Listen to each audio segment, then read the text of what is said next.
Kumasi Online TV so na way na yamishira opasa na wajemre na wone yen ehiem na ehiem se ya ayewoyi edie no nkoso ho dagene na daye so ne sa ne tini eto nsafre nyame akoa odifu a wawedare wo nyame asemu pa nyankopon de tumi kese de ama no na basa kese no de ahye na basa mu a ode gi adasama awiemrem eti ayewunti ene woda chinti ene ya tunsa frɛ osofo a oye odifo prekope wise man god danso adodo na frɛ no wise man ya tunsa frɛ no wo awo kasafo ni so ene ne ba twetwe nkomo last week na wo kae ho bigidi pa sense omo hwe videos no mo doso mo so mo frɛ ne doso papa ye hwe ade e frɛ no enhira blessing ye ka blessing krana na den ade ye cheche mu last week na blessing na ye wuramu ye na fe ye na kona wie ye no wate ase pa hu ye se ka se obi ye nhira na fe ye ka hwan asem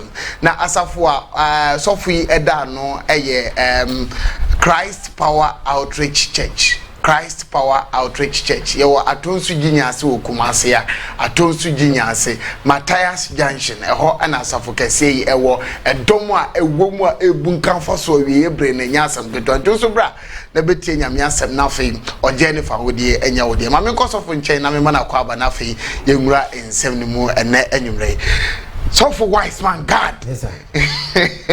Papa. Yeah ja.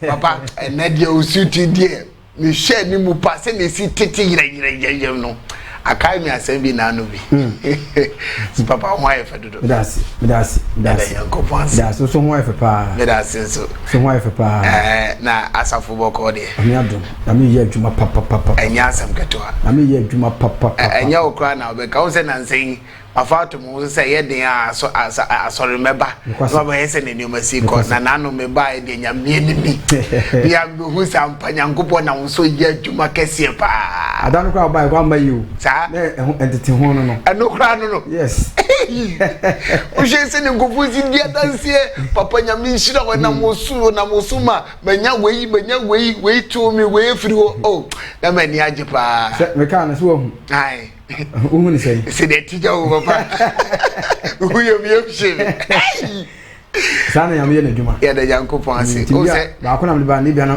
nya wada ne ama sana se obi check out me che bia nya nwa kra bible said you afa sa o fra djuma no afa djuma pa ti yankopon nhira no ma wa simtim na entrenye kese papa ansa na yebesha ase no be se obom paye na afa djuma de ne frase a okay yebom paye e wa agya yankopon dim nipa bia o Kumasi Online bi peja sani pa na kra ne honhom hye yankopon sa nyame nkonkro bible say obayin so be ye kirefo ene ye standby ne advocate ye srew presence e wa yentam sabri e wa yesu dimo ye wo hwe ya na nida so asa ewrade kyinewre ye o hwe ya mane ne o ha bi da so ewrade fa ogye so na fa gye sani pa no na ma Kumasi Online enso ensi binane we ni abom paye asre odoba Jesus Christ dimo amen me ogidie pa se empabo na kasakra na amawa kentene ho sansa no de difference ade anyankopon frase ewom no ewieye na sofo ba no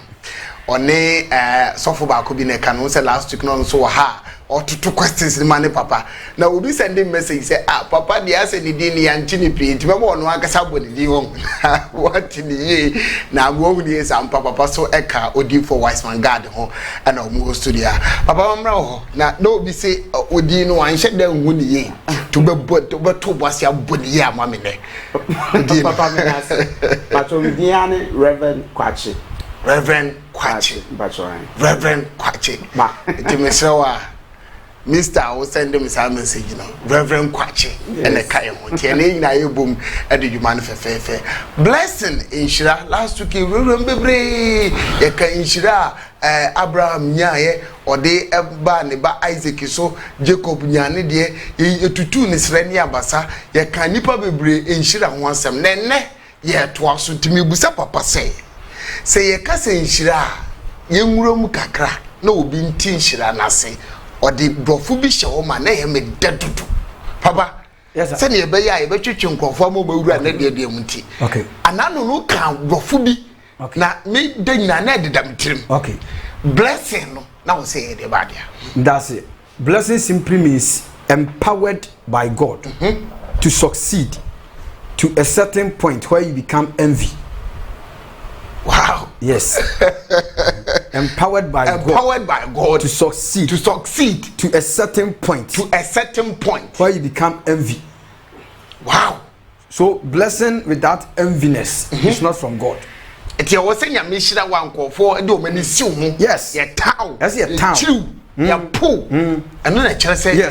And you won't say sometimes in Africa, I say, Yamisha says, so you be pet. Yes, where they do, was in the pan, wabanya or time. Okay. Oh, nipa din ho kokonsa. Nipa din ho atro. Because nipa no do certain point bi anya ma twa no ho ahia ni nyina no. Se no yonko otawo ntine so we dey mfiri nyame. We dey eyaduro na wakwa akwaje. That is the mind of Africa. Africans always be ya kala na ya adwene yepe. Cause o bless see anya obi anga se wakwaje ohia duru. But nyame moment nyame be sha se o hiraw. Na o pejaw. Amoadala nkuruse mama nyame apejaw pe. Se o we minim no na ya sha se be kire wase. Eti nipa no Udu sa adwene woni tirima ne se send your tie nka yesa febo. So any time God begins to bless you, your life will surround by enviness and enemies. Okay. Na ya na nkofo kasa na emprepi na ma me di me ho ya we free say ya ma nyankopon ye ketewa. Yes. Ya ma nyankopon hunu sa ase nyoma akese ne nyankopon tumi nye. Yes. Ntu we ya toto cars be 30. Yes. Or articulators be 50 year dwuma no. Oh we dey wa frem we dey 7 predia somodi mu akoke no dey year dwuma enti ama ni sika dore. Enti bi busa say nyankopon tumi nheda enhira wo bi man ni tese ni nhira ne nye kakraka wo wi ase nyina. Ese nyankopon nipa bi ode ne ho to nyankopon so na nyame anhira no there is a question mark. Papa to was yes to the be na o controversial too much na me to was no obi ode ne ho to nyame so se nyame anhira na na was why there is a question mark. Yes, Isaiah chapter 3 I think verse 10. Isaiah chapter 3 verse 10. Isaiah chapter 3 verse 10. Isaiah chapter 3 verse 10. Isaiah chapter 3 verse 10. Say Isaiah chapter 3 verse 10. Or say mon kano otrini ni hu say ebesi ni ye na obedi ne yo so aba. Mon kan otrini ni hu say ebesi ni ye na obedi ne yo so aba. Edi so ba be ye Kristo ni edi nyankopon achi na wo pa bonsama henie na obedi Kristo ahenie achi a ade a ese wunya ne se etwa se onyankopon hira wo mane si uye. Oh okay. Edi so ba be ye Kristo ni a eno nkire se enhia wo. Eno ye bad perception ankofo bi di share Christopher bi ebitrim. Okay. Cause nyankopon bo ewiase we manipa. Ebere nyankopon bo ewiase manipa asem no kan.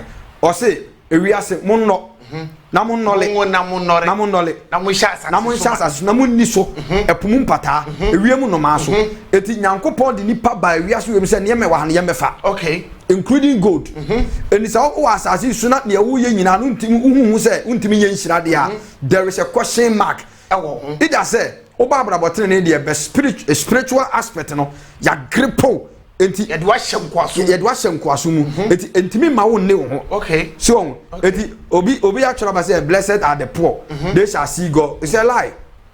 But say Bible blessed are the poor they shall see God no.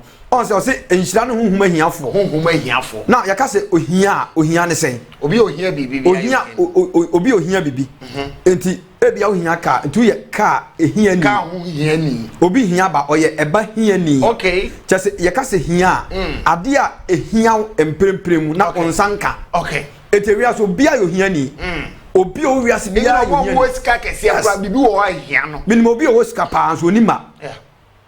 Obi wo sika pa betonima obi nso ehia ne susuro but ne ma ye nice unsa ne mani ne ka sa asema ne mani a you never believe it. Okay. Shout as here. Okay. Eti sani pan oye sika hia ni but onya ba hia ni eti ohia ne se ade bi ehia wa brabo na wonsa nka no ade ni ehia wo just ehia me ade ehia me na me nsa ntimi nya de enka ene fa ni hia ene na ye den na asofo ne binum kire mu se ase ehia ne honhum hia ni che se obi a se bin produce se wa nya sika kra na wo som nyame a eye ma wo se obetumi akọ heaven mom se ubenya sika na wankọ heaven. Eye illiteracy sa oba be ye Kristo ni na se ehia wa there is a question mark on you. Okay. asɛm na Matthew chapter number Matthew chapter 6 verse 33 no ɔsɛ mo hwehwɛ ɔsoro ahenie ɛne ne tene ne kane na ne aka nyinaa eti yedie ne yebo no Nyankopɔn de kyɛ yɛ kwa. Oh, okay. So the power to succeed, you know. Moment I be accept Christ say okra no agye nkwa no. Nyankopɔn de saa ɔnhyen no ma say fire ye was asase we so. Okay. So what you say because ɛsoro na wɔ hɔ no sɛ unhu ya unhu sɛ soro bi wɔ hɔ but asase so de ne wunya bia no oni tua mu bi. Okay.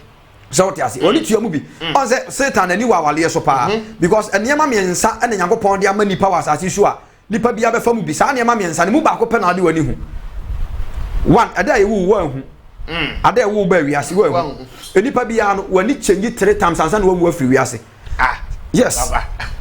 Nipa bia wo wiase bia. Ya ni etuatua ya nimi. Yes. E change empre mako miensa ansa na wo afiri. Yes. Ebre edi kan ne de toso ne de toso miensa ne de. Se ya wo akora ba wiase na oni 40 days a ohun ade. Okay. Aje se wadi adaduanan ansa na nani ate ahusa no maame ni. That's right. Eti odi o maame ho pampan ena husa we ya me maame. Odi feelings na husa we ya me maame. Eno ye no. Dia wo obi na oni 40 days a na ni mie. Ene ye wanti wani bie 40 days na wani akọ different level. Okay. Yedi kan no. Nipa bia onyini duru 20 years a wani ne sense na e wo so ebie high. 20 years e ko no. 20 years. Yes. Wani ne bie high. Wani no eso sense na wo ni sun more but the moment a obedi from 40 years econo na ani na say dum. Oh, okay. Ebe do sa to 70 to 80 years and na de be ko wuti etimo na ofri from 40 years econo na ani na ho de na eba fom. Oh, okay. Ejina mpanifo pii na obehu se wose mani ye me ya me mu ade ye no ahye glasses bi ni ade. No. Oh, okay. So ti ase. Etiemu nchichemu no na waka. Emu nchichemu nti eti no se ye wo obi a ohun. So obi be wu a ohun. Proverbs chapter 27 verse 1 say ose emfa ochena hoahoa ho efisa unni da ubewu. Okay. We kire say obi be wu a ohun. Genesis chapter 27 verse 1 say Isaac catch ne ba Esau say konwuram kope ahanambe no amakona aduane ma na minni na me kra nhira ansa na wu efisa minnim mi wuda. Okay. Eni say ube wu a ohun. But nenti abonsama ni wa wale ho say ne de wani tuamu bi. Okay. So what you say? Enu no ni ade a ye ni tuamu. Enu ni ade a ye ni tuamu bi. Ana yedie nso enhyira nso abenya nyina nso ani tuamu bi. Okay. Ada obewu a na ye gina ho a ye nyina no hu. So what you say? Okay. Enu ti na bonsam ni wo blessing. Na papa ma ye movie bi a se obi ewu na ne honhom afredim no gina baabi na afi ono ankasa ho ye na reho enkofo jamoto atonyuma no edi ya wo ne ho na ono ankasa gina ho enti eye se eye movie keke na ya de esi reality se obi ewu a ogina baabi ana ohu se de ekoso gina because o se obi wu a ohunu de ekoso. Yes, obi be wu a ohun but owu a ohun the body no. Okay. On say pe spirit bi wo wi ase fa no momos sa momos no omo na eya akọ eyiase a omo sarande wo no. Okay. Etimi kire wade bi eyi ntuma wo wi ase nyina mu pampan ye wine.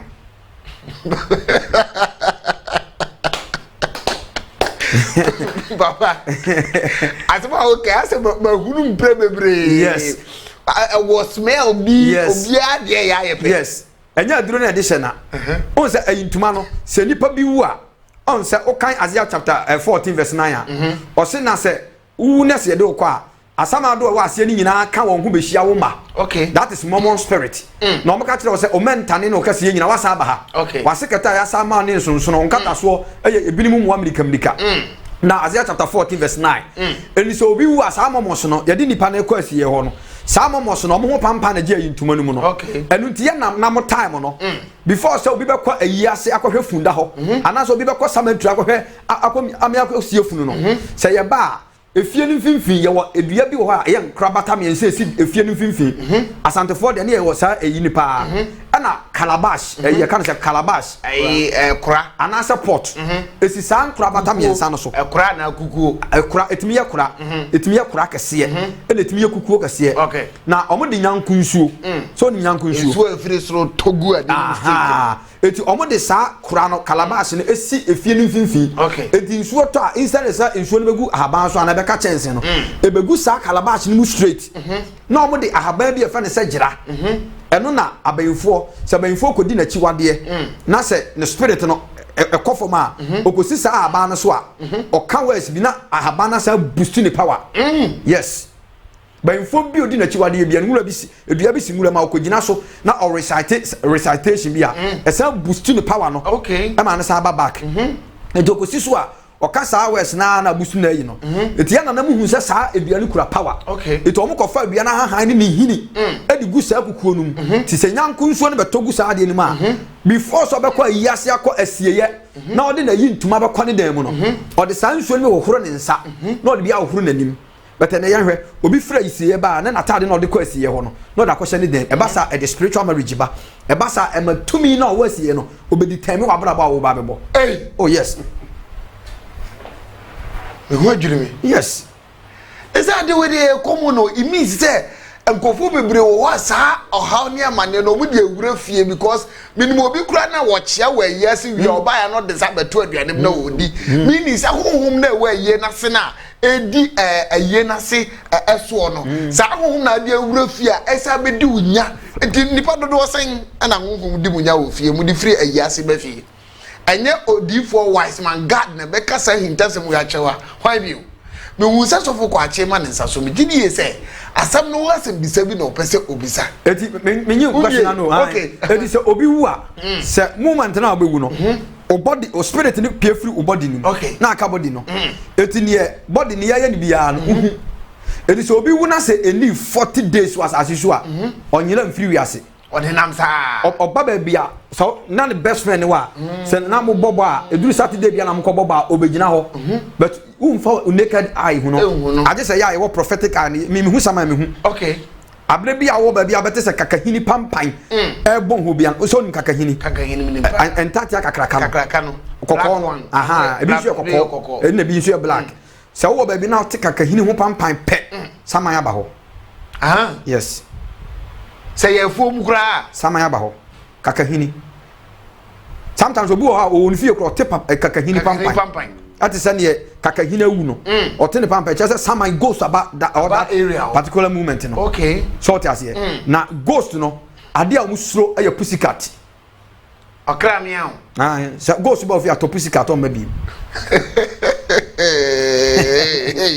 wow so te ase this obi wu a ohu ne ye ni bia 40 days duru pe no ayira free ase on say Jesus wu ye no ne nam asase su diakoni abasa 40 days ana ko soro okay yes wu ye no kwa ofri asase su ko soro 40 days kwa mkra o hia ngofo bi wo yes 40 days but no ko soro ba na okọ esoro ba na okọ soro ba to say ebla mata say Mary hu no no o say enkame na me mfa me hu nko kire gya nansa on the reason why because that particular moment na oba no on menses ni period oh okay dika otachi Yesu anko nko biem ontimi nko biem yes kobeka ase papa ase ma wo ka enjoy no bible it's biblical adi se mo se okuni ya it's biblical o ba se ko tu kire o ko tu kire se onu oba wa ye brada you have killed your soul oba wa ye bra so ne da wa kun kra yi de hu be ye de so be ye nhira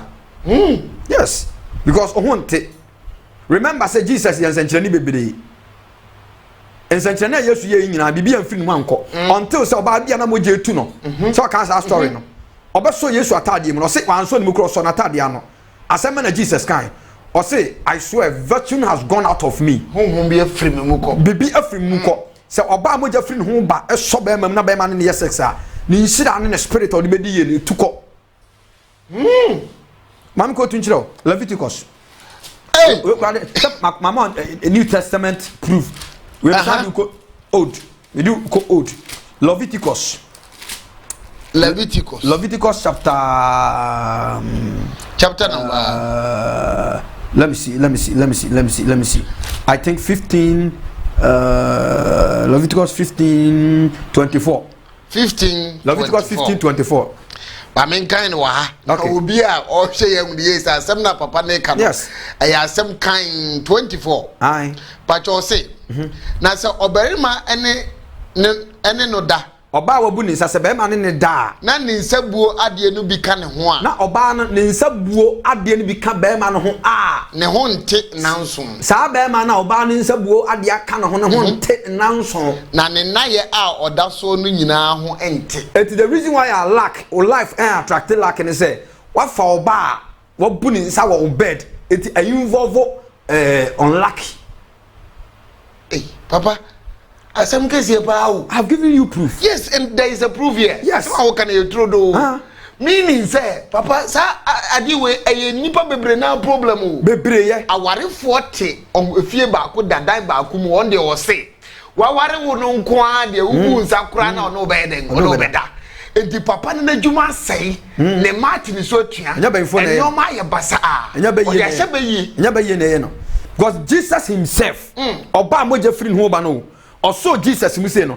Jesus said a virtue has gone out of me. Jesus impo. Jesus the son of God. Oba moja a woman of an issue of blood. Also Jesus mu say Jesus said be a 12 mu ko. Eti o kan the book of Ezekiel chapter 80 verse 5 o say no men kan ye odi bosumaduane ene ne okọ oba wa ye bra ho.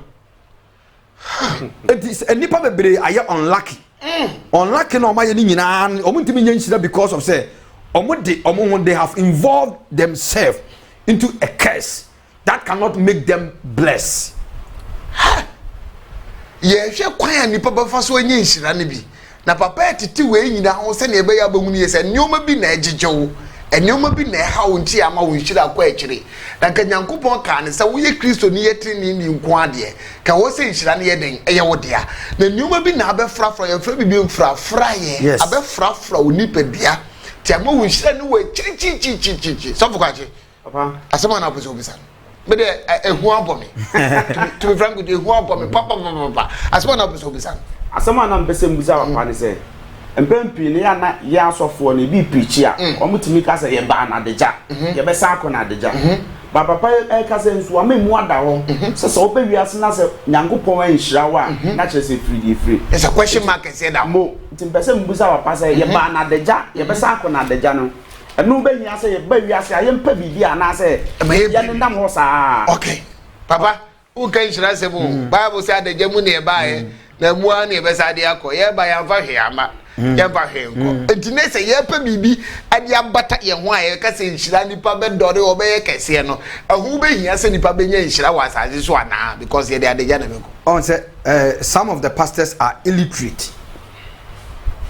Sa quotation e ba na deja ye be kona deja no me be kire oni ti aba kan ne sa on say ebi ti say ma hwana amam bibi na manche na nemu wan kan sa o say hwan na ebe ma me bibi na menhye no anemu hwan na ebe ma me bibi na menhye na nemu what you say enye hwan na ma me bibi na manhye enye sa no kan no e hwan na ebe ma me bibi Onyankopon true challenge na menhye no anemu but asofo no edan no other way wise okay ya de adeja ene bai e de adeja ene be san yakọ eye bra na Job ahwease na ne yire ka se onnomi Nyankopon no because of say enema etwa ne ho eja na Job ka se da bi me yawo me na me firi me ma me yamu ba no amfa hwe ama na me nhyɛ atade eni saa nso na me firi wiase akọ japade a me ba pepe nyina no se ma nsum nyame a atade a me di ba ye no ma amfa hwe ama me konso a saa ne me san ye den e de akọ esan de akọ o ti ase because uso no on hyɛ atade okay so o ti ase Nyankopon di nipa bia ba asase so with a purpose nipa bia wo wiase we mu bia no Nyankopon butae bi nti ode ne bai Nyankopon butae bia ode bai okay ahwe bi ti se Kojosafo onko school da Kojosafo onko school da enya sikani na wo no o free ekuro bi afani se bom ni kuro di kuro etan ehu ekuro afani se de bom ase fa bom bom na o free kuro no ekuro no kuro no o ha adane amanfo ade se okọ isi bom kuro no kuro no afiri ho but the answer Kojosafo obi a wanko school da wanko university da wanko Cardiff University da wanko Oxford da ebi ma Wisconsin wanko there Wisconsin boy University of Pennsylvania ne di wa wanko ni English medium srewa short as here man wanko sa school nyina bi ebi makọ abo degree wo PhD o ma ntuma anya ka nipa bi wo wiase we bia the mission e free soro bai nyame amọ kwada se ewiase we na wote nyame ebo with bibi o ti ase nyakopon bo with botaye eti nyame bo nipa bia ba asase we su se asase su niema papa no yemra mefa enu ti buroni etimi ko space no akọhwe ne wo ho no abeka kire ye buroni timi ko poase deep poase no akọhu ne wo ho no abeka kire ye nyame ka kire nipa se munni empata so nsuom enam so ene emoa ewea ene asase nyina so wiemu numa nyina nyankopon de ma nipa eni so biti ewiase wem se sie na o se ono de na brabo oba na deja ti sa no de bekọ de a wa missing the target. The Hebrew word for missing target is called palabasi. It simply means to go astray or to mix the right lie. So a lot of people has mixed their lie. Lie na dia to ha. Lie na dia to ha man so mfa so ye no. Wa mix no. Enti nyankopon bo se be di hia. Na chere wo se na sra de na ma wo hu emburu nya basa asa na wo pe no. Whoever loves poverty is not the seed of Abraham. Obi a odi hia no onye Abraham asini. Abraham won kwa be 3000. Ni fiefo nka ho oye de no hwe wo nkwa 3000. The guy was a very rich guy. Mishra no basa. Yakopon shira Abraham. So what you say? When you become a Christian, your life must become a testimony. Okay. A Christian without testimony is a fake Christian. They have overcome him by the blood of the Lamb and by the words of their testimony. So Christianity is about having a testimony to testify to the glory of God. And so be friend who Christiani na ontime nwo. So be friend who Christiani na abraboma yedia. Nyankopon bo anka o se anka nso anka. Nyankopon se awia koto pie. Nyankopon bo emoa o se monwo na monhya asase suma. Nyame wie no se nipa nso monwo na monhya asase suma. But adenti na wo ye nipa. Kusie da so kusie. Anka da so anka. Awia da so kopie na asa ba beto. Osnane nso na dwuma de ma na no ana ye. Aden na wo de yan hya asase so ma na mo wonole asase so no o nipa de o de ntimi mem. That means someone is behind it. You only get this word of knowledge and intelligence from only one person. Prophet, wise man, God. That's all. Don't have friend wise man. Mishia papa we ya na mani agi keke. Eto de bia na me pese me pon ba tie de mre na ye adwuma.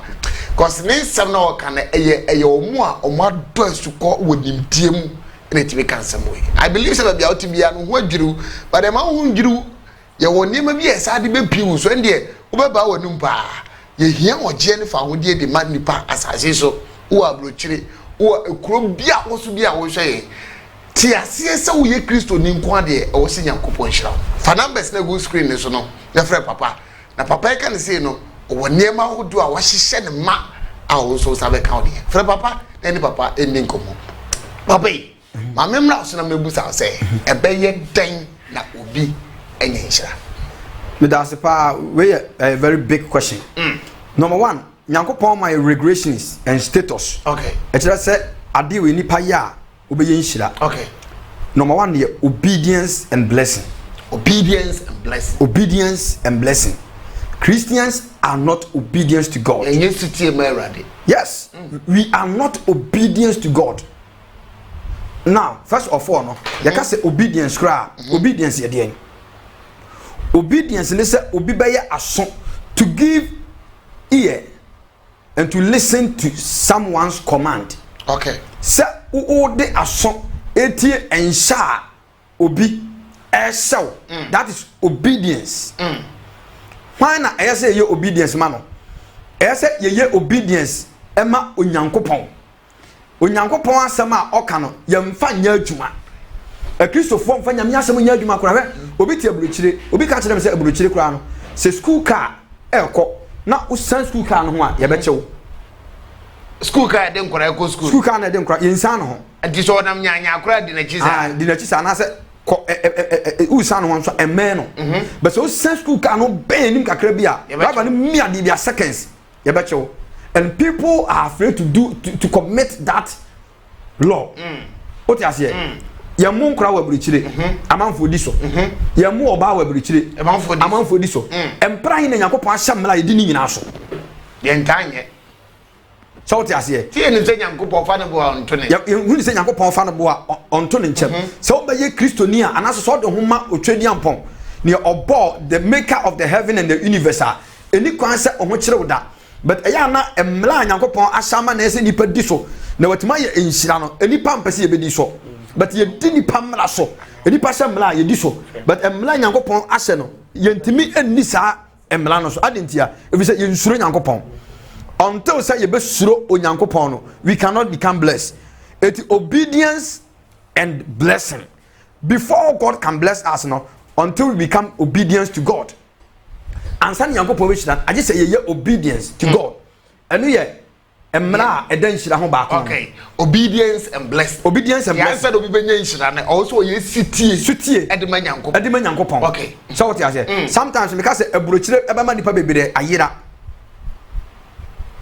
ebrochire ebema nipa bebere ayira what you say me chirem say listen to ni say obi wa yire wa Ghana but people nti wa wale oba afoforo dosu kra ndi dosu pa dosu pa what in America what in America say Nyankopon ka say o hira wa yankofo bi o mo hwem sable ni pepa onyaye no o obi keke and favor no ye pepe se ne che no so what obi wa yiri wa Ghana ha e wo ma wa Ghana ha but people nti wa kwa wale oba obi ni bida o twantro so ni yire and so kind Bible Hosea chapter 2:16 o say me Onyankopon me na wo twa me ntro na me ye wa wadi birem mlante birem awade mu adansefo Onyankopon so ya wali birem adansefo esa ware kura koso kwa Nyankopon ne ye dansefo Nyankopon ne dansefo tu twa ntro ba bia kwa Nyankopon no twa ntro o ti ase o twa ntro ba bia Nyankopon no twa ntro etade no waja o yire Ghana ha no wali obi because of purpose okay etia no Nyankopon ase wadi so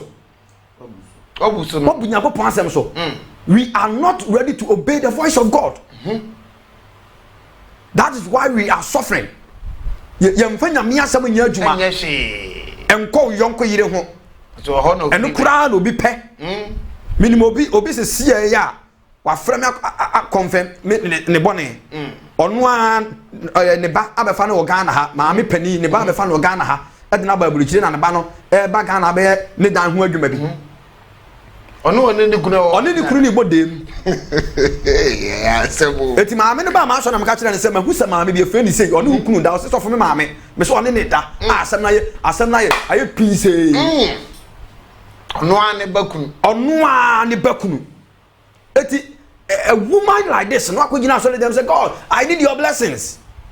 How can God bless you with disobedience, spirit of disobedience and mother so before we can be blessed through God, on say Adam Catcher say you will be deaf and you will be true. And Yamimianu and the we are say. And Yamimianu no, Baku locate east, Baku locate west. Onyami God of east. I don't know can rainbow answer. Yes, and I say time we say. A we are say so we are say Obaba Brebia Bonsamo pa. We hear just a twinkle of an eye. A bantam. Yes. If you admit to control the devil, you can be blessed within a twinkle of an eye. Beshira bruta. Obeshira bruta. Ti asema bonsam ka che Jesus. Osi koto soleme. We are sibu ni omanyina. Me de be ma wo. That means say we wadwe say obeye ne bonsam pa. Ne bonsam pa ne mla bia na ho. Okay. Fo obeyire onfa ho. Tonkonke onfa ho. Uhwem se na osika yokoke sika. Don't call yourself say God have blessed me. No. It's not a blessing from God. Yeah. Enshira bia nam deceive subian enye Nyankopon shira. Na da kwan so. Na da kwan subian enye Nyankopon shira. Enka Zacchaeus voice ne dey out. O say rade me shira nyame shira me nyina no. Enye nyame na shira me. Me de nkontomponi na da ji obi ade a. Uhwem se sie Udanya usi na crowd say praise the Lord. God has blessed me. Asafra so for kwasa mu ma me bompa ye ni ntwa homa. What I say? God has been good to me. You know, I traveled to overseas and by the grace of God, when I'm coming to Ghana, I came with a lot of cars. And please help me to thank God. God has really blessed me so much with enough. So for Krasinya and you so praise God, praise God, praise hallelujah, God. hallelujah. Roni bi atopato no de aba. Ojenye scan dia baba a lot of Ghanaians call brechira ebi yepono ebi kura fie na omo sabu omo kura no ma mema ne no omo da ebi kura man kana ma kura tafro omo ba bi nya mo billions of cedis. That's the reason why ewiase na wotimam woni mmiri obi nhira da emu woni mmiri ni obi woda cause ni obi anya bia no e ono ane dia sometimes so obi kurade na uni ba bia fira sometimes and now you are wondering too much ni brese ka mimi nya bia ka mepe onya firi hi ka we ka ya mia yes akayamia but nipa na bia na nya Nyankopon na hira no e bia na dark side no the satanic kingdom no ene bia wa penetrate no anya bibi okay so what you say but so Nyankopon ka so no be nanti no be hira wa bonsam nhira bia wo e wo end but adie bia Nyankopon dia ma bia no et now relax forever okay that's the reason why ya tieskafo bi nka okrom ha I don't want to mention some but nay ento mo kan you and no omudia yire for system obi a onya escapa by na wo sere no wadi what you say adie bia Nyankopon dia ma nipa bia no Onyankopon aye billions of assurance eto saade no so okay so what you say it go kind Psalm 37 verse 1 or say otene ni nkaye ebe nkaye dum da otene ni nkaye ebe nkaye dum da e wa asasi so okay o say na obonefo etadua mu bebubu that means ade bia bonsam de ama bia no e was spelling date okay but ade bia Nyankopon de ama bia o ye guarantee kan so many years with there forever wow so what you say the devil can bless and God can bless but the blessing of God does not have a limitation okay so what you say bonsam de bia de ama ni pa bia say na obi tumi ko ton so e de ma okote kingdom say monye na moma misika monye na moma misika no onya no hotam ni a set date ato say that say ubewu but Onyankopon ka so o hira wa age say o de na asem ye adwuma age say one ne nante payim ansa na Nyankopon ye den e hira listen to this God does not have blessing for us for God himself is a blessing Nyankopon ni hira de mayen ba Nyankopon na nkasa kora no we hira de yes so some ya you are already blessed wow God does not have a blessing for God himself is a blessing and come we radio so come cause we a punch line kese pa oh yes oh enti Nyankopon ni hira de manipa because ofan ya wa fa hira what you say akwasa no ma bia onam wiem o se uja na waja musuo ofa na wafa musuo na uja no so waja srade Onyankopon so osum ni ya o hiraw Nyankopon hira Abraham ama che se Abraham eye great in quarter no hwe but na ye kwa asole ye ma ye false doctrine obi aka to so be wu aja ho ewiase ne ma nyina be wu aja ho o de kwahin o premu pese obenya ade o de kwahin what you say even Bible no cry ya kan kra no a lot of mysteries have taken from this Bible okay it is a me betna as a superior me betna as a seer as a rabbi now me catch you say this is what in the Bible don't think that I am occult my master me preach John 3:16 and they say obi enim dada akra bi okwa asori dem so for say mba to yem John 3:16 to say mahama onabu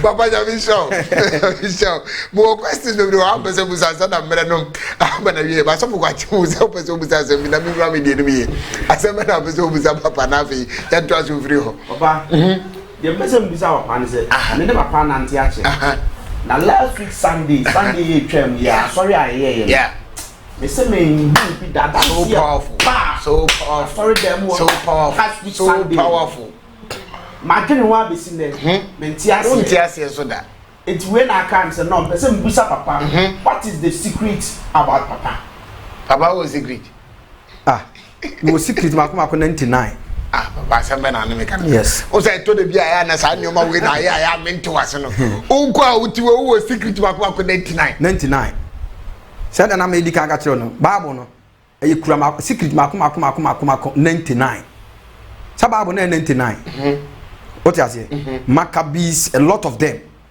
mysteries have been taken from the Bible okay so what you say broni we na otro bra ye no broni na be ka tro say enhira ne so be ohiani na ahiaw but always be omukuro no omo hihye no hwehwe ekoso ya de what you say ya de na eficho hia eficho hia no kra ta kwa me esiwa esu otogu ana eno enane so what you say always be and we are deceived always we are deceived me cross secret mako 99 abana we pone ba ko bia mama oh yes o de pone ba me hwe sometimes ya ka kire yen say asa ka we wi anye secret bi o oye secret say me pese secret no say me de mawa aka bebre we ne yan ho ntete ho sometimes ya ka kire say yesu abewu incense prayer etwem the church is not praying with incense anymore, but it's a false doctrine. Sometime before, say Obi Kuram Pag when Yami Bajia Tumuno, I just say Nipan burning incense. Aduham. And then in the cry Yankupo and Nijo.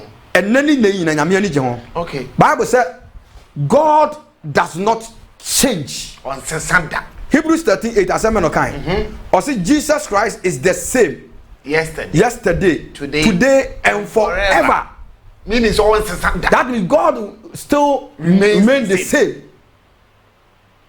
Malachi chapter 3 verse 6 say God does not change. He does not change not. That means Santa. Nyame se Santa. Say no tie ni sa no tie. What you say? Eya na yenkrofo bi say Ghana woni nyame. Ena emrofo wo mu nyame. Nyame ba ko pe no eya adwene mu ne ye de bibi firi ne ho. Abibifo ya adwene nyenti. Enti na yenhu hwe no. Ah, wo ne nkofo ya adwene say ya adwene tum. Abibifo. Yasi misuro na America. Bibini bi adwene nya papa nkrudi mi. Papa, asema okay. Oh, I'm telling you the fact. Abibifo ya adwene nye. Na abibifo mu di mlaso. Mu ni mlaso. Oh, okay. But broni ya shamla. Odiso. Shout as hakra na wokokota ebuye wodi bi mpane ebuye. Ya ji ademude. Jisika ne ebuye tia. Broni omu say ebi wo ba bia. But broni dia o committee a. Wa committee. Ya woni ma bebere ho ani pa ye free nhira. Incense prayer entwam da. Eda so ye adwuma. Eno na Roman Empire Constantine. Omu ye besi ne da so ye adwuma. On say asole yo wiase nyina no Anglican ne sa asole nkwa no ban incense. Omu ni asole nso omu nkwa abonten se omu koye revival na crusade. Eso wiase weskafo nyina omu ko Roman. Ask yourself say why? Otias ye won niam bi wo ha na eye abofo de ya ene ne ye de attract abofo. Ebi ti say Isaiah can say in the year that King Uzziah died. I saw God. The word I saw is called prosconios. Okay. Or say in the year that King Uzziah died, I saw God. I saw right. I see God. Emra Hosea ohini ni wuye. Mihu nyame nyankopon. Na oni me ye. Hosea ye ohini bi a. Obaje nyina aniama nyina kentene so. Akwa asole dem ko sonso me yakɔhye aduhwam ma nyankopon. Enye ni duty se obahye aduhwam ma nyame. Etu onyame no nkasa Israel ho bi. Okay. Because of the Hosea nti. Because of the Hosea ye nti Hosea no nyankopon de kwata bɔ no. Ene Hosea ewu wo yadem, ewu wo kwata fie. Tebela Hosea ewu ye no. That time na Isaiah di for but no hu nyankopon da. Okay. Na Hosea aye stamping block. Eti ebla kan Hosea wu ye no. Ana Isaiah nya access. Ewura asole dem wo. Ana ko pair incense. Incense ye wo bebre. Incense bia ni wa de frɛ maame wata. Okay. Incense bia ni wa de frɛ bonsam. Incense nyina no e depending pa ba wo ba gu so. Okay. Anywhere sa waka gu so. Ana ebe activate ama bonsam ana se onyankopon. Okay. It was Jesus man nyankopon pe ne yemi bia ze ye ni no say hey, I have been a prophet for so many years, but I have never seen God before because of Hosea.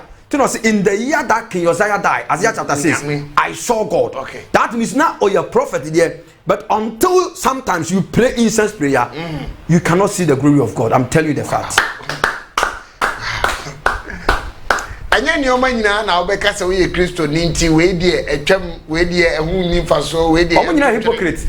Anyoma bi wo hu hia se wonam so betuma hu nyankopon ani monyam ena papa chechemu are mre no kwa na ye kode ye tusu anyoma bebre na pese mbusa se enhira na ye ka se wo se nipa nsa ka ba nipa so no ahofa so ne se enhira mfa so ei opani azama na aka enhira me je mbusa o tira bi ka se me de edi se menye enhira na so what benefit of blessing. Yes, benefit of blessing number 1 ema hu se ni nyankopon si fatie 1 se nyankopon hira wa ema hu se nyankopon you are wow.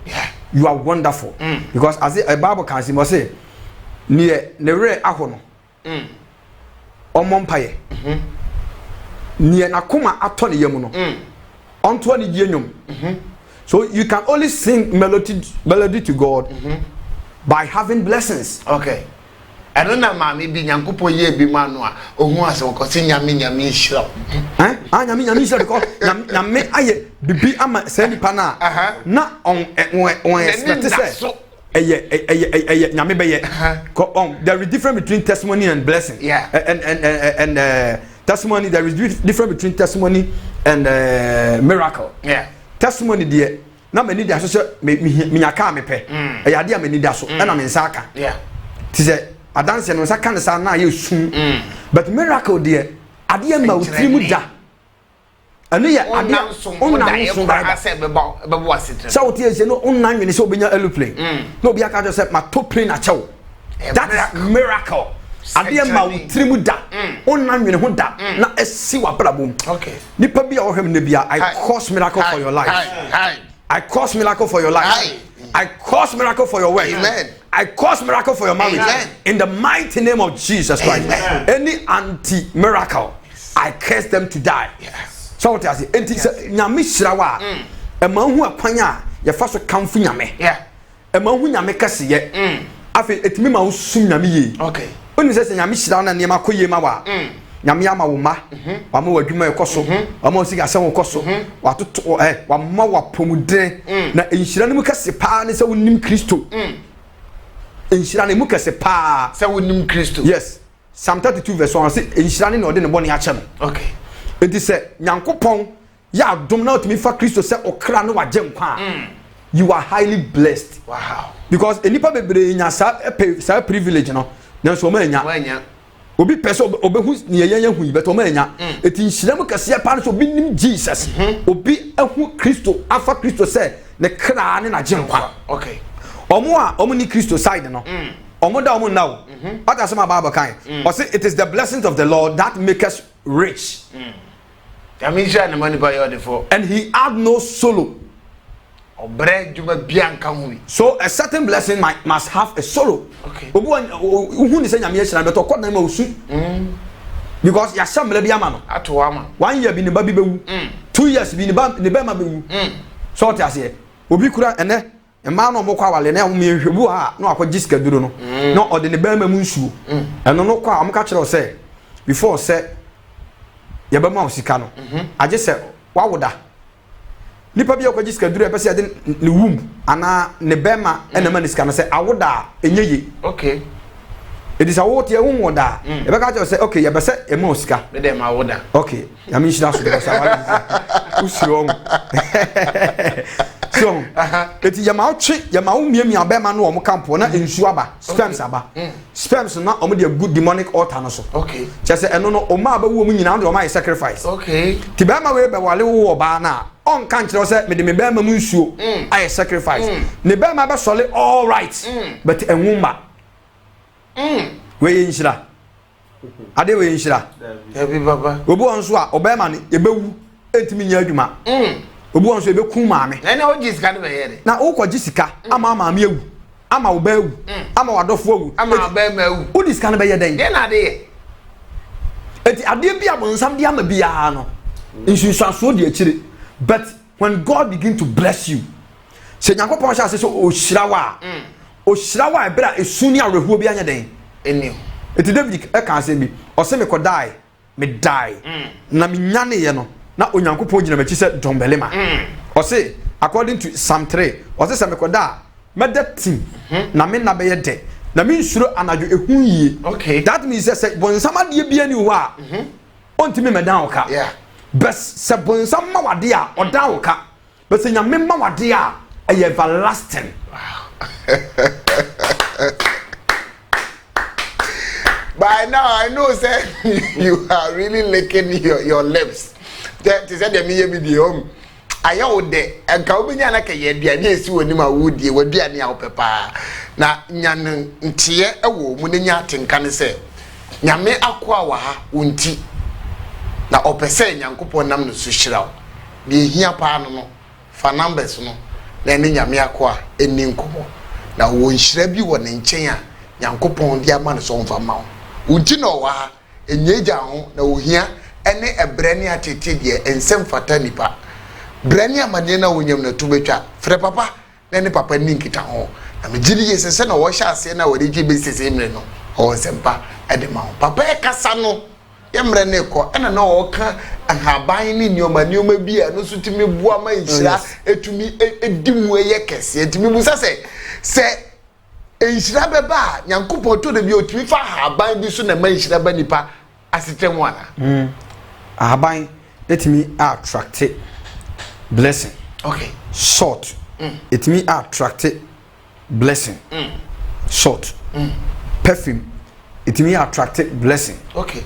Ahaban bebre on se kane no kra no na nipa ye bone a ye wo ahaban bi a etata nsuo ni etere pa na etata nsuo ni so obi ye bone a okopesa de no de gu nsuo no de dwale ne krada David ye bi o Psalm 51. Okay. Kana me kire wade Psalm 51. Yes. For mami mi na me Psalm 51 na me kire say David de ahaban egu nsuo mu de dwale sere ne bone fache Psalm 51. Psalm 51 verse 1. 51 verse 1. Papa mpacho se. Onyankopon humimobo. Onyankopon humimobo. Se wadoye etie no. Se ne wadoye etie no. Omobrohu a edoso nti. Onyankopon omobrohu edoso nti. Pepa memrato. Pepa memlato. Hohoro me hu firi mamumuyem kura. Hohoro me ho efiri mamumuyem kura. Na prapra me hu firi me bone mu. Prapra me hu firi me bone mu. Na mahu me mrato no. Na mahu me mrato no. Na me bone o wanim da. Me bone wo wanim da. Onko ara na mafom wo. Onyame me ye bone a enye nipa na me ye ne bone onko a na me fom wo. Na maye de eye wani so bone. Na maye ne eye wani so bone. Na wadi bem okasem. Na wadi bem okasem. Na wo ho ate watemu. Na wo ho ate watemu. Hwe wo me amumuyemu. Ya wo me bone mu. Na bone mu na me na anyinsem. Bone mu na me na nyinsem me. Hwe wo pe nokure me sawa mu. O pai nokure me sawa mu. Na ma me hunu nyansa me na me mu ahuntaye. Ma me hu nyansa wo me mu ahuntaye mu. Na fa adwera yi me hu bone. Adwera eya haban. Okay. O se fa adwera eyi me hu ebone. Tikane na obi ye bone akopesa adwera na adwera no tata nsuo ni etretre pa. Okwa tata nsuo na ni. Okay. Sa adwera no. So first Israel ye bone a uto ko fasa ade ni bi. Now they good show now they dwale nyina now o your recitation now we bone fache. Okay. To se fa adwera. Adwera ne ahaban fa adwera ne yi me hu bone. Okay. Ebia bia nyame bo ni turo mu bia nyame bo dua bia with purpose. Ya wa ahaban bi wo ho. Me be se me bo ni din. Okay. Se o recite Psalm 109 with angelic name. Psalm 109 with angelic name. Now, some be a can be our angelic name. So all kind Psalms. No one angelic name and part all can go. Yes. Psalms. Psalms ekura angelic name akuma 150. Psalms na 150. David the 72. David Trom akuma 72. Miriam Trobi, Job Trobi, Moses Trobi. But David Trom 72. So what has out of 150. Out of 150 no. It is some David in Kwana Troy. Yeah. Ekura angelic name. Sahaba so be how. Ewo wadwumam. Ufie, o ma me fie papa fie. Na wo twere ne dingu ahaban so with red pen. Pen obi amfa twere da. Na wo so eja, gas ja, anakropot ja. Na wo de nipa ne din na watwere go ahaban so tu sa agani ma. Na wo kan Psalm 109 na enipa no. Ida se obewu anase yale bi bobo no ba hu obewu. Na na nya bosonsem. Nya bosonsem. Bonsam mo haban da. Me hu se bonsam abo nipa da bonsam mo haban. Aye no kwasem. Eyi nyame na abo haban na haban bia ye spirit. Wonu se haban ye living thing. Ma tiase pa ba. Haban kasa. Yewo edua bi wo mulam. Eno emo atu pe ne timi ko gina se ye. Edua ba. Ye fa no odi. Odi. Yes. Edua. Edua na aba no. O so nsi abibi ewo mu che. Okay. Sa haban se me kire sa aba no with prekese with ade ba ko bi na o hye no krada na nwusie ni punu a your life you shall be always attracted with blessing. Papa, why are you more Center for Scientific Research? Because then you see no. So what's actually a coming so much they don't know because I a gift. Maybe the one about 40 me bam in chase. Okay. Now I'm watching them say we. Come and be some what 10 years in Yamisha so to me adwuma. And ultimate Klaus need to me for me angel. Okay. No I catch them say angel we ono na hwe sika so friend say. Okay. Angel of money. No aboni din a kire me. Na Klaus na form ade te say can say abona e fa no panda okay etimi form panda on sa we oye spirit oye genie on ne ye we e woni pa abra bom entimi eye gift okay eti se wunya sa odi aba na wunya prekese na wunya ade ba ko me kire ade ba ko na wo de ka ho na wo hye na de sa ade ni puna no demon can ever stand on your way sa ahaba na efe no di aba no kusie ni apese nko a na etimi ko ase enuti na mutimi ko ase na makan enuti na asante amamirim no ya na nam ko fa sa apese ne de ye ahyenso de oh okay Matias here odi moti akra ntimi nyina ase okay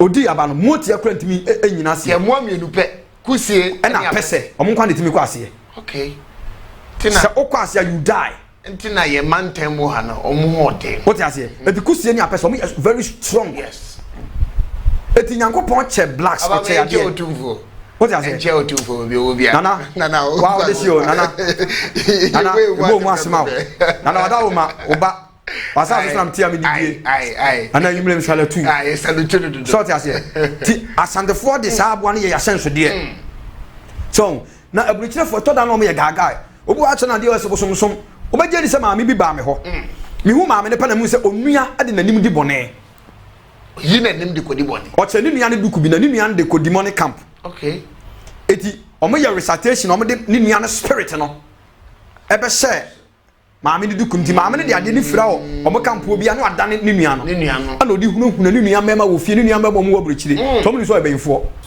maame ne ba mani nam ka che so obi di wanim di bone ade esi wo to ba ko fanchine kan wo krada fa jale 12 o'clock ansa ne ewura wo kradem okọ ade no asof wi na ne wo maame ne fa ade no ahua ho sei no de siwo ade ya me call baptist ebe to spirituality so what I say baptist no ebe to spirituality sa ne ma wo nyina nya bonsam ne boyo nyankopon na abama yense enye nhirama ye kristofo but wo na unim de a wo sua de ne amede ho gift na ama na wo kire nipa se onye we no obu so ye okot enu ti na ama kristofo ya bre na enkramufo a dominate all over the world omutu ponko so because enkramomu yisu gini ye wo Christian gini ye wo Muslim gini I believe say next week make a sound make chere kwanya enipa benya gini nipa bia wasa asusu bia wo gini me wo angels 3 me wo gini 3 now let me explain gini na ye ka ho asem no ye ka gina J I double N Arabic word ase ne covered okay ade yakata so na nyankopon di kan bo genius no ebetena asase for 2000 years okay na sa genius ni ba asase we so no na genius na ngasa no na they were not the likeness and the image of God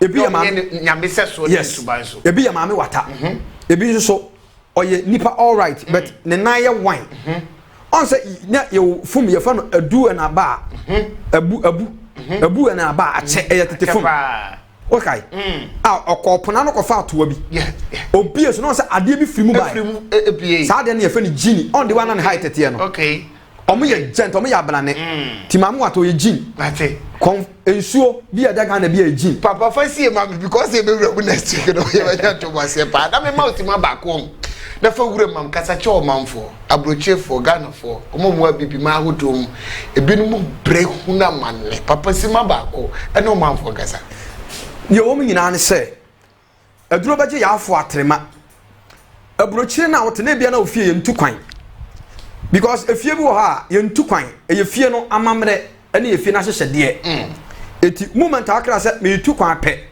na yakata wachi unkobo bra na wasan aba obi kura wakoye ye waburichi se tam okase me kofie ne ontimi ma cause utu kwan pe ne yatwa wasu on se ukọ ya chepa but ne wote ya na ate value bia ma life mu eye mensem ewo ofie ho but nyankopon ama wo ye businessman manager tie wo sua de wo wie Kwame Nkrumah University ogusu sua de manager a woda ya no so eye nimdefo nyankopon de obi adwuma ma na asase we so media ye bo me pe ena nyankopon se ma ye osia ma ye odi hunufo hwe nipa abrabom na bo nipa na nipa nso moa etu wo a wo hem se sia wo na ye bikoko ofuo me ma dodo afuo num magu afuo no so nsuo na afuo no so aproduce mi koko aba eti adoma nyame de ma me no se me mfa muo nipa na nipa nso so Emwa me. Okay. The prophecy said ni onye emwa no twa ne ho nwi a obenya ne nufu nsuo. Eti me nya wa mwa da ne aboa. Na so wachi mu nufu nsuo ama me. Eti unti na me wo ho. Ebia o trase nyame be pagyawo. Nyame be hyira but oye bia no abrabo watofom. Ya ye o se concrete a ye de bodan ya cement ni mu bo so de bope na wa ya to. Sa ne ya wa abrabo. Enu tiri Yankopon de maba Kumasi online TV. Ebia ba se me chiro secret bi. Eniyama bia betimi account body na attract blessings. Frame. Na emma aba mu nso mu da say enyeye ebeyeye. Because Bible says with God all things are possible. I believe God more than your enemies. Yes. Your enemies are not God. They are just flesh. Yes. You just believe in yourself and do not be discouraged by yourself. Emma aba mu because Yankopon no tiase. Frame na menchira oniyama betimi attract blessing aba ofi ho. Frame na menchira oniyama betimi ma wabrabo attract good luck. Next week member be chira kwan a ye be fa so nya luck e wa adwumam ye be to ye pem enema bi ye de be kan hudi adwale enema bi ye de be gu ye dem e be frenchira enya bosomsem me de manu ato ba ta be ne don ne ba so me do ntimi twa on sa ahwe se be ye o ya ebi ni hoda onya ne sa me do onya ko my god ye be da se ya be sha so for kwachi we dey sitima tete bi asa ne enko we da reform we Kumasi online bi metimi aka nze papa kasa bebre na abrochiefo especially said na papa kan minim na doso mbe bi obufra na sa obi frɛ na papa ne ohine bi bompa me na mpeke ko no osu ofon no so yesra mo fa papa number no na mo frɛ no how bia ma ne biara da so bia eno ntina Yankopon ayi na pia the number ya da mase ya me shira ba bia wo bia papa kasa no de o kan nyina na ye mpa bo ya me shira onipa a wo hwe da se ne ye ne ubehia ne nhyira ne nto aso ye hono ne yansum wato mene mo nyina